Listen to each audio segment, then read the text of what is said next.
Hi, I'm Evelyn and welcome to my channel. I'm restarting my YouTube and I wanted to start off by doing something that I wanted it to feel like we were both doing our makeup together. So I'm doing just my basic kind of like, it's like a 10 to 15 minute makeup routine. This obviously took a little bit longer because I was aware I was filming myself. I feel like I take a little longer when I film myself, if I'm being honest. I feel like when I'm just like in my zone and I'm just like trying to get out of the house, I'm just like boom, boom, boom, boom, boom. Like everything's getting on the face and blended and then I'm out the door. But I wanted to just have a video that felt very real. I like to do my makeup. It's very therapeutic for me. I've wondered if it has to do anything with tapping therapy. If anyone knows that, let me know.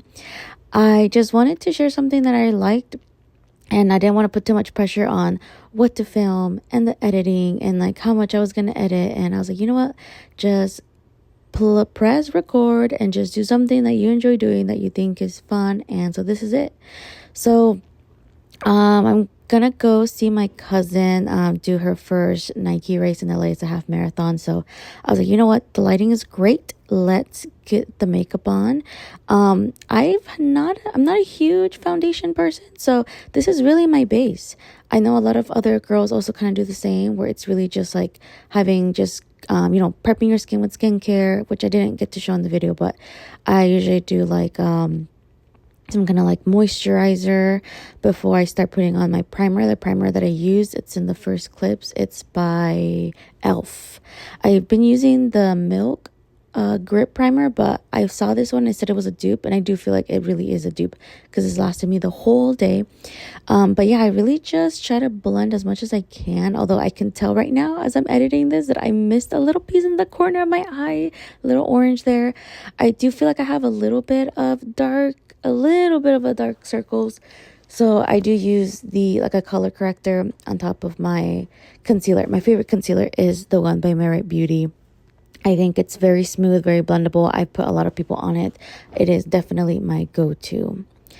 But as I continue with this video, I just wanted to share a little bit about myself. So I am a born and raised Cali girl. Mainly, I lived in Southern California, Northern California.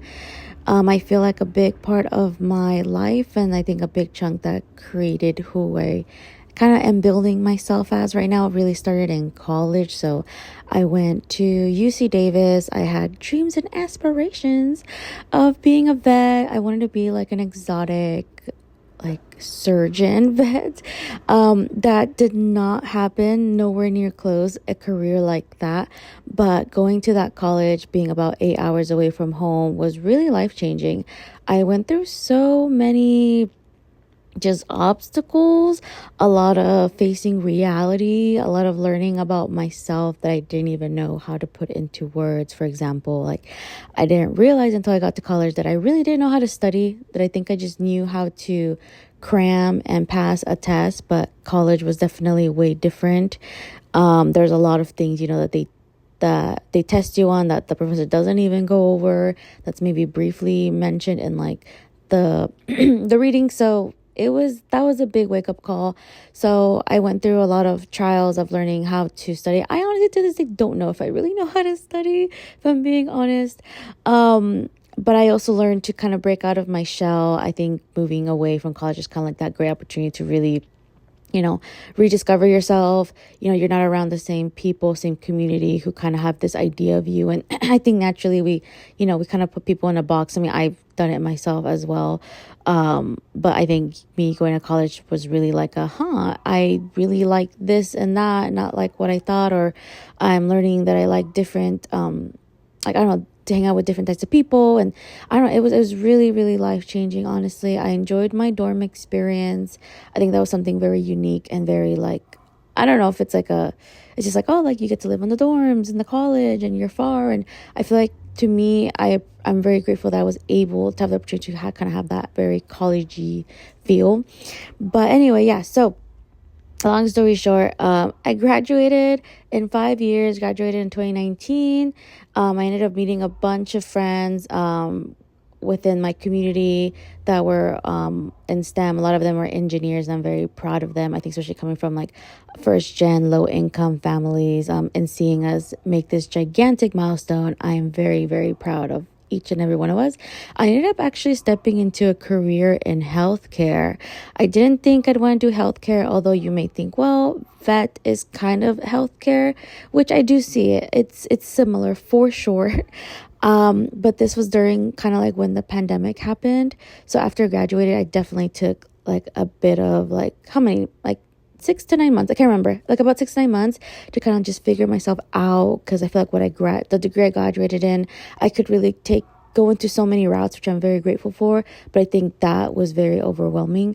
And I just was like, you know what, I've always been such a big like women's health advocate. I love learning about women's health, women's bodies. I think also just being a woman, I'm just fascinated about all the things our bodies can do.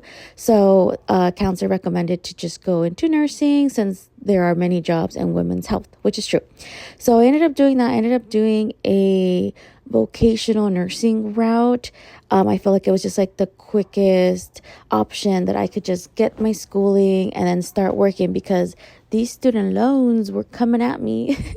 And so yeah, I ended up going to nursing school. I graduated about 4 years ago. And I've been working ever since in like nurse healthcare fields.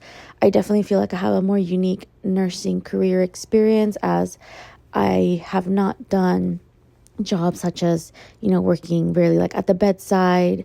I think the most direct patient care I've had was doing a lot of COVID testing, doing IVs, blood draws, and kind of like urgent care-esque environments.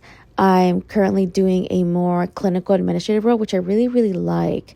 I think a lot of the skills that I need for that job, I think align more with like what I actually am good at as like, just like as a worker.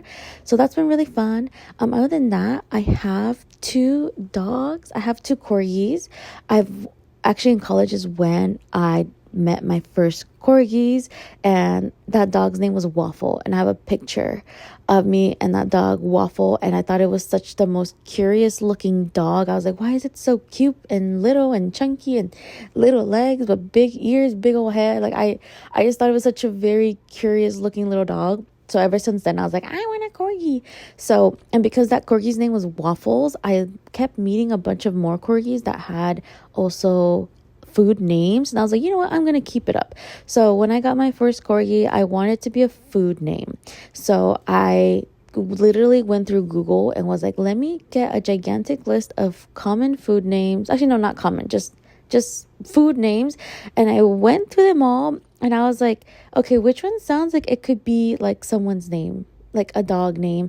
And so I honestly was in between 2, and I don't know, I can't remember what the second one was, but I ended up settling with Gnocchi. I thought Gnocchi was just perfect, because gnocchi is made out of potatoes. And what do we call corgis? Potatoes. So I thought that was very perfect. And then gnocchis, they're literally like little round pasta shapes, and she's a little round little pasta shape. So I just thought it was perfect. And then plus I like that it was like an Italian food name. Italian food is one of my favorite cuisines, so it only just felt perfect. And she is a girl, so I feel like gnocchi, like I think because it ends with the E sound, like it sounds more feminine.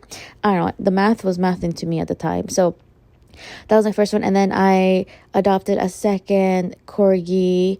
The name I ended up giving him, his legal name, his government name is Risotto, because I wanted gnocchi and risotto. But I feel like risotto that one did feel a little odd for me to say, not gonna lie. And I wanted something short and sweet, and so I ended up shortening it to Rizzy, especially right now that it's very trendy. Like people say like, oh, they have Riz or Rizzler.